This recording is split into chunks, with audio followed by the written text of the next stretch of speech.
Well guys, it's official. My amplifiers are making me filthy rich. And can a $38 wireless actually be good? And how does the new Engl 25-watt Fireball with the KT77s compare to a very popular amplifier, the PRS MT15? We're going to find out that and a lot more in this episode of Riffs and Responses. Let's get started.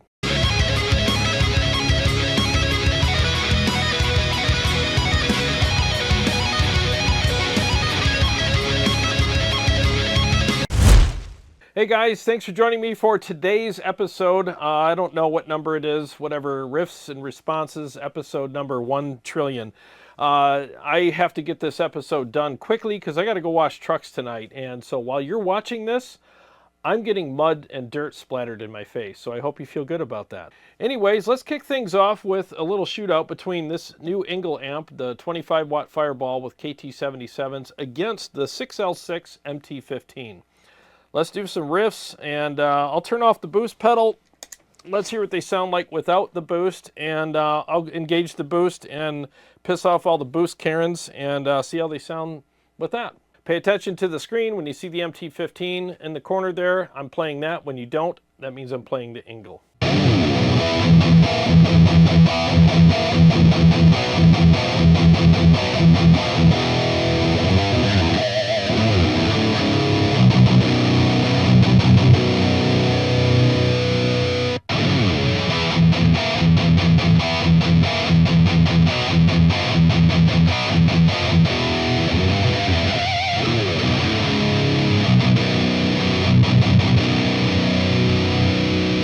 So I think both of them sound pretty good without the overdrive. I like to boost all my amps, you guys know that. So I think the Engl was a little more forward and a teeny bit tighter and a little bit less congested as well.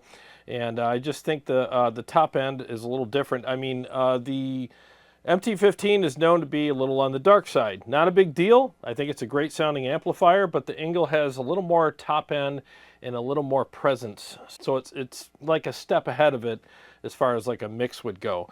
So let's go ahead and engage the Mud Killer. Actually, I found a good setting on the Mud Killer that works great with the Fireball 25. So we're going to go ahead and use the Mud Killer with both amplifiers.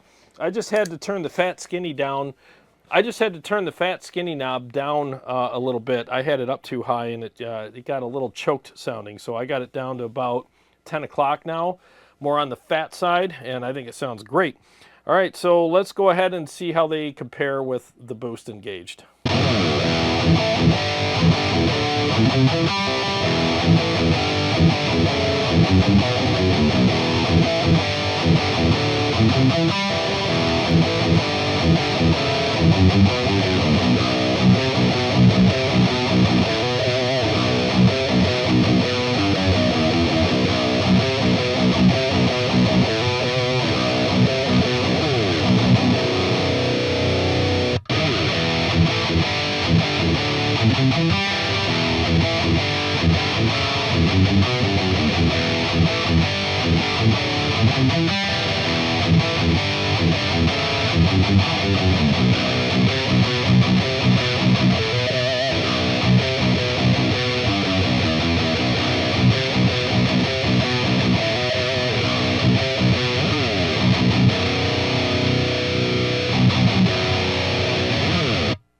Yeah, both of them sound really good with the boost pedal. I mean, I like both of these amps.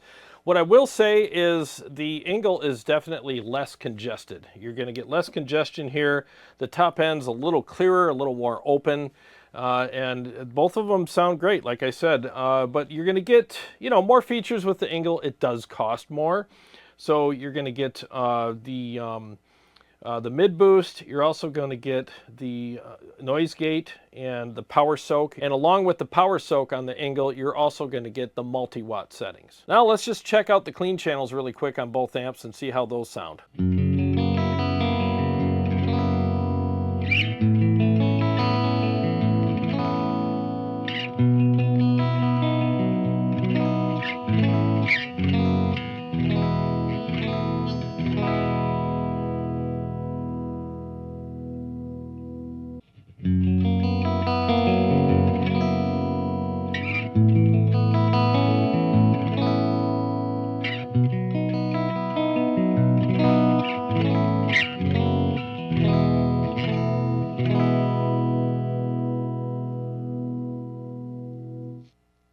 I think both the clean channels sound pretty comparable, very good. Let's turn on the effects, the flashback, delay, and the Julia chorus and see how they sound dressed up.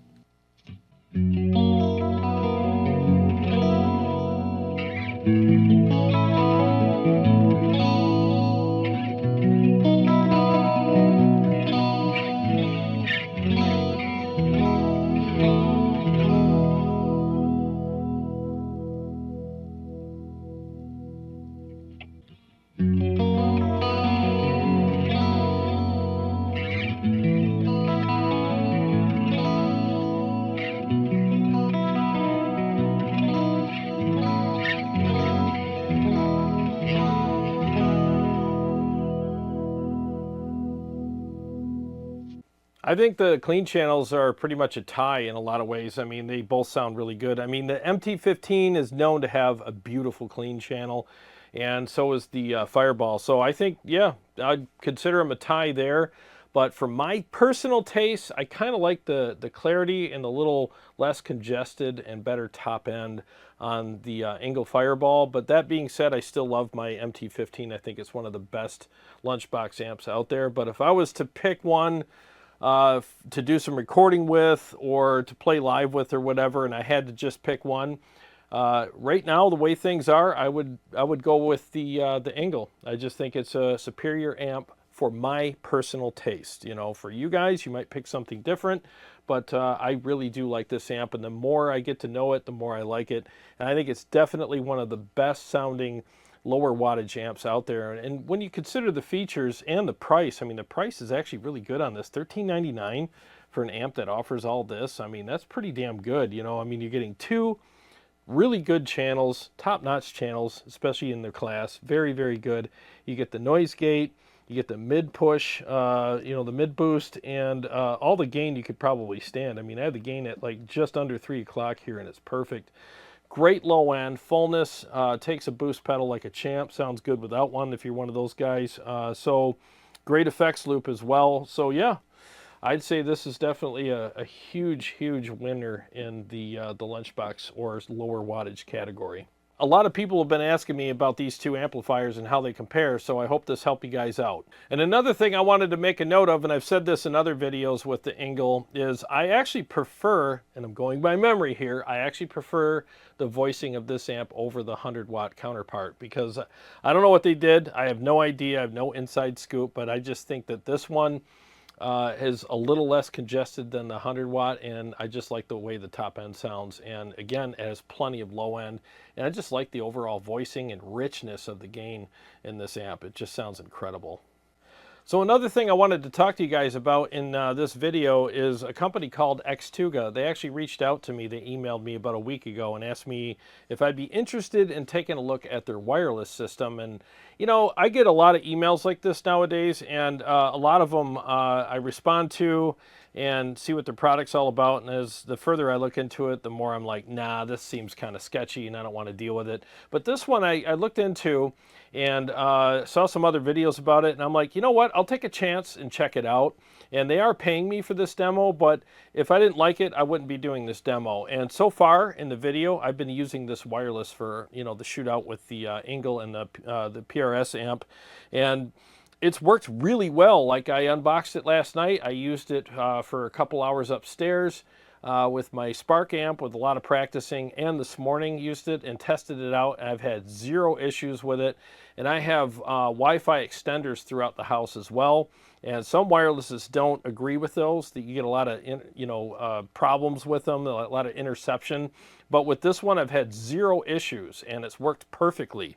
And for 38 bucks, I mean, it's actually a really good deal, because a lot of us, even like myself, I practice upstairs with my Spark amp, and I don't want a cord draped across the room. People walk by and snag the cable, or whatever. I gotta set my guitar down to do stuff, you know, I reheat my coffee or whatever. Now I can take my guitar with me and not worry about my cable getting snagged on stuff. And when I do play through it, it sounds really good. There's no signal loss or issues like that. And so far, I've had no breakup or no connection issues. It's been great. And so this is the transmitter. Pretty small, you know, just plug it in your guitar and go. Super simple. Folds up you know, like this. You can leave it down. You can even fold it this way, whatever. And there's a light on it, as you can see. If it's green, that means it's in pretty much performance mode. If it's red, that means it's not connecting to something, so you can address that. And it's the same for the receiver. And they even have a picture of the guitar on the transmitter and a speaker on the receiver, so you don't get them screwed up and plug them into the wrong thing. So super simple. I mean, on this unit, I'm just reading my notes here. You have 164 feet. It's fully rechargeable, 520 to 550 megahertz, so that's nice. You get 30 channels, and it'll hook up to 10 different transmitters. So a lot of good features, a lot of good reasons to get it. And again, it's only 38 bucks on Amazon. I'll share a link below in the video description. So if you want to get one for yourself, you can. Like I said, we're all looking for really inexpensive gear that we can use for practicing or even playing live, and stuff that just doesn't cost a ton of money. And a lot of times when we see this lower price stuff, we're skeptical. We're like, it can't be any good. It's not $100 or it's not $150 or $300 or whatever, so we doubt it. But I can tell you the test that I put this unit through so far, it's passed all of them. It comes fully charged when you get it, or at least it's been charged enough for me to practice a bunch of times upstairs and do this video. I haven't even charged it yet. So that's kind of cool. So you can just take it out of the box and it's ready to go. Pairs up with itself very easily. And like I said, no signal loss, no interruptions, nothing. It just works. So if you're interested in getting a really inexpensive wireless that's not too good to be true, give this one a try. I think you might like it. And I want to thank Xtuga for partially sponsoring this video. I really appreciate it very much. And I'll be using this in future live streams, videos, and practice sessions as well. All right, now let's get on with the comments. This comment is from Spaz Corpse. That's a cool name. This is from my Engl Fireball unboxing and first impressions video I did the other day. He said, I like the tones you get. They don't sound as thin, shrill, and over tight like some other examples on YouTube. You got some balls in the bass and some shizzle in the shizzle. Whatever the last part of that means, I'll take it as a compliment. Thank you very much. And I'm glad you like the tones that I'm getting on the channel. I go for the biggest, fattest, nastiest, most aggressive tones that I can get without them being too out of control, too messy, and losing that clarity that we all like. You know, I try to push things as hard as I can.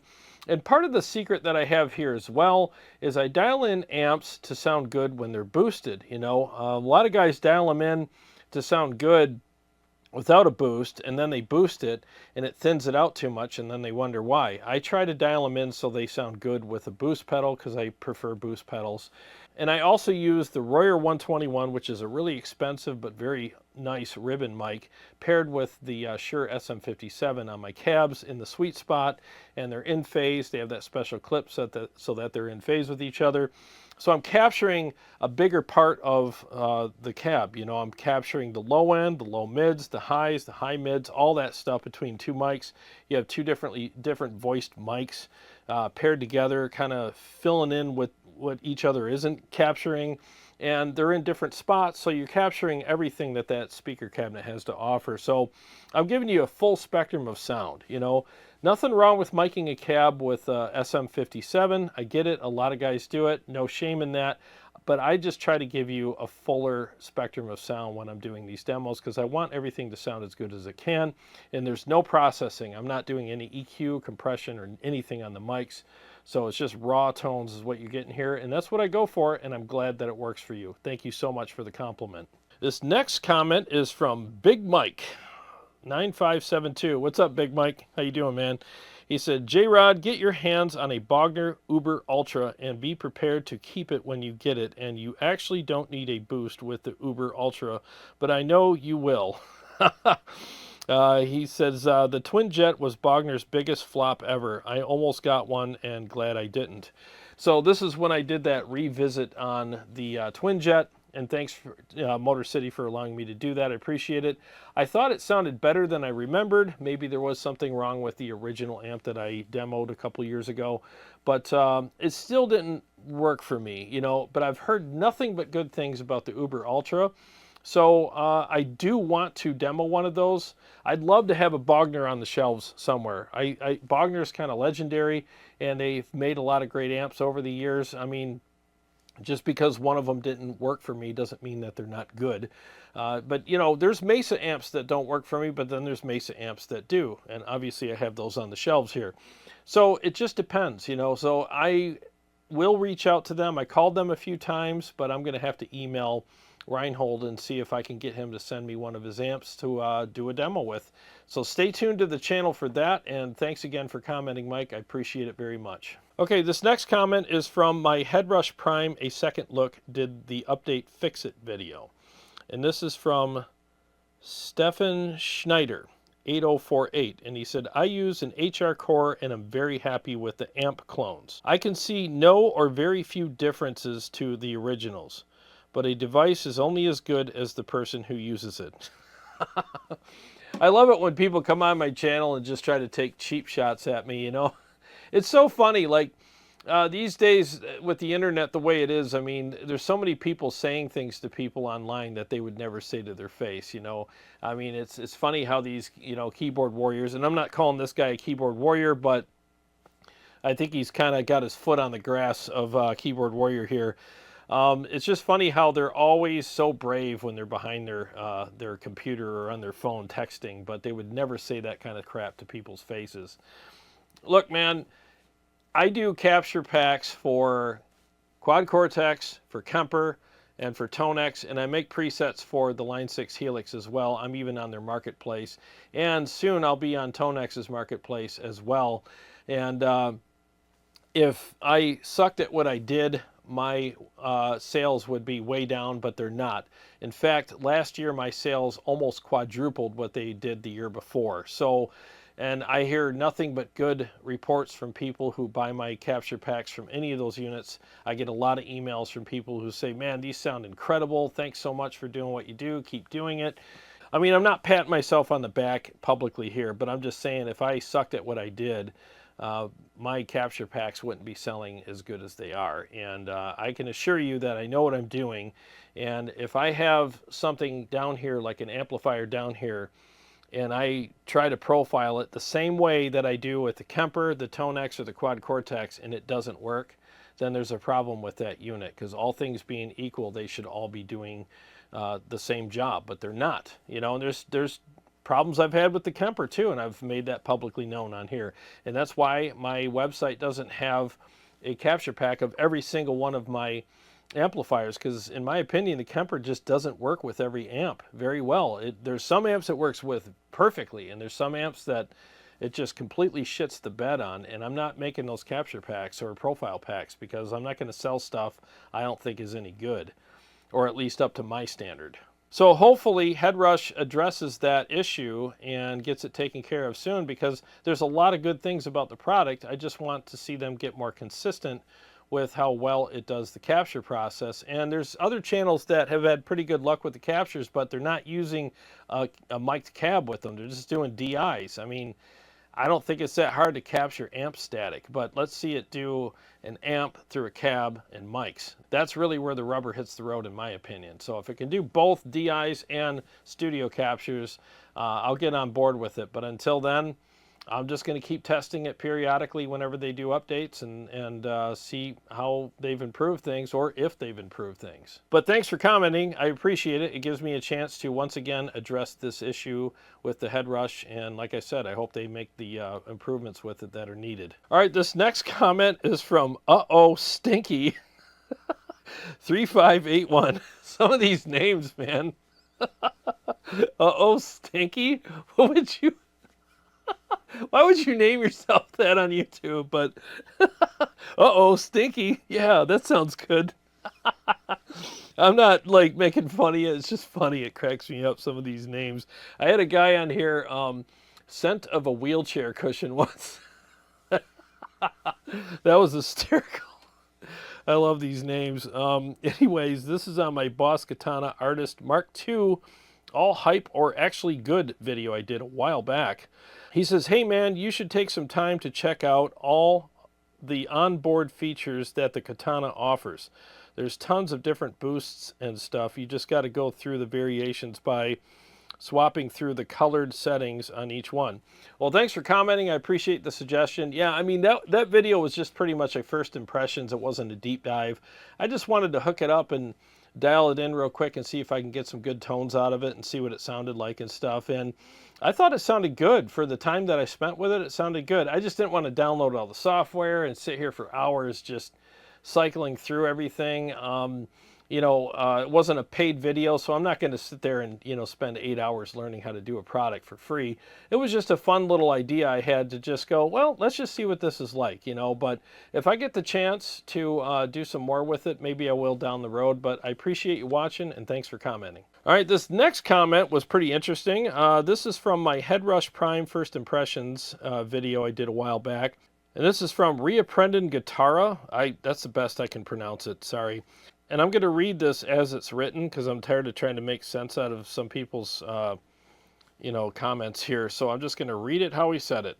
He said, I got to be honest, I'm a little skeptical about a review of someone that have tons of extremely expensive amps and probably make his living out of them.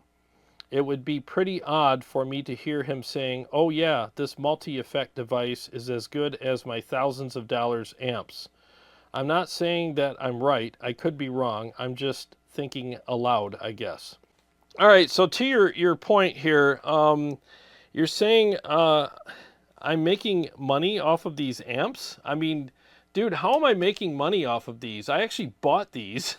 99% of these I've actually purchased, and the only way I guess I can make money off of these is to, make profiles and sell the profiles. But, I mean, I wish that the Headrush Prime profiled properly, because then I could make money off of the profiles associated with that unit, but it doesn't do a very good or consistent job profiling, in my opinion. So I can't make money off of that. So this kind of contradicts exactly what you're saying, because you're saying in the video about the Headrush, I'm dogging the unit because I'd rather make money off of my amplifier somehow. So to completely prove what you're saying wrong, I'm just going to say this. I wish the Headrush sounded amazing when it profiled amps, because then I could actually make money selling the profiles of my amplifiers through the Headrush. But I can't. So that goes against everything that you just said. It just disproved everything. So think about what you're saying before you say it, I don't make money off of these amps. I don't. Like, I buy them for the channel so that I can do shootouts, demos, and whatnot. And, do I make money off of my videos when I do that? Yeah, I guess I make money off of the ad revenue, but it's not what you guys think. I mean, I can't even pay my bills off of that. It's pennies on the dollar. It literally is. So I'm not making money off of these amps, and my whole thing with these amps is when I buy them, I try to profile them so that I can pay them off. But I'm way in the red still. It's going to be a long time before I hit black and get to the point where I start making money off of these. But, so I don't know why you said that. I mean, it just makes no sense. I mean, how does a YouTube channel make money off of buying amps and doing demos and stuff like that? It doesn't work that way. I mean, it'd be different if I'm getting paid to do these demos and getting free amps, every week or whatnot, but that's not the case with any of these amps.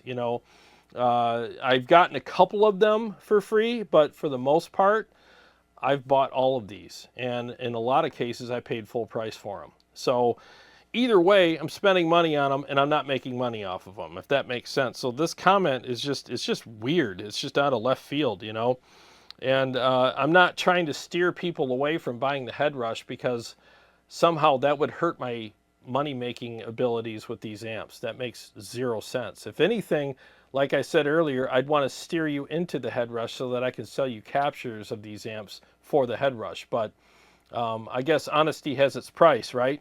I wish I could say, oh, it's amazing, buy my captures for the Headrush. But if you look, you will see no captures available for the Headrush because I haven't made any, and I will not do that until the Headrush is up to a certain standard, and it's not there yet. But hey, thanks for commenting, though. That was kind of entertaining. I kind of had a good laugh when I read that. And I know you said I could be wrong. I'm just guessing. I know you're not like totally accusing me of that, but you guys got to think a little bit more before you comment stuff like that, because that seriously made 0 sense. All right, so this last comment is from Mick Darren 205, and this is from my video where I was talking about the Kemper needs to fix this because it's a little inconsistent regarding profiling. He said, did you profile the Badlander before the mod and have success? If yes, then at least you can narrow it down to the mod causing issues. Well, I did profile the Badlander before I modded it with the Mr. Scary mod and did have success with it. It sounded very close to the amplifier and it did a great job. But once I put the mod in there, it just made it sound like mud. And but here's the thing. When I profiled the Badlander with this Mr. Scary mod in it with the ToneX and the Quad Cortex, they came out absolutely perfectly. But with the Kemper, it didn't. So that tells me that Kemper needs to address that issue. It's inconsistent. There's certain amps and certain gain structures that the Kemper sucks at doing. It just doesn't do a good job with those amps. So they need to fix that. They need to update that algorithm. I mean, what is it, 12 years old? I mean, it's about damn time they made some updates with that algorithm, don't you think? I mean, there's other products out there that are literally just whipping right past the Kemper when it comes to consistency and quality of profiles. And I don't know why Chris Kemper has not updated that algorithm yet. I don't know why. A lot of companies, they just rest on their laurels and they just don't do updates that are necessary for the products. They'd rather just release a new version of the product instead of update the product that's already out there regarding how well it does what it does. Yes, they've updated it with effects and different things like that, and I appreciate that. I'm not trying to shit on the work that they've done. They've done a great job with those updates, but the one update that I think that Kemper owes us as customers is the update for the algorithm regarding profiling, and I hope they get on that soon. So before I end the video, why don't I do a mix with my Schecter Banshee Mach 7 and this awesome Engl amp here and just see how it sounds in a full mix.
Well, that's as good as that mix is going to get today. I got to get to work and I don't have time to get the perfect take. So I hope you guys enjoyed the episode. And to all my Patreon supporters and subscribers, thank you guys so much. I really appreciate you guys. And I also want to thank everyone who's been purchasing my Quad Cortex, Kemper, and ToneX preset packs on my website, tonewars.com, linked below. Thank you guys so much. You guys really help me out in keeping the lights on here and encouraging me to do more profiles for you guys and more videos as well. If you're new to the channel and you haven't subscribed yet, please do, because I got a lot of great stuff coming up for you guys, and I'll see you on the next one.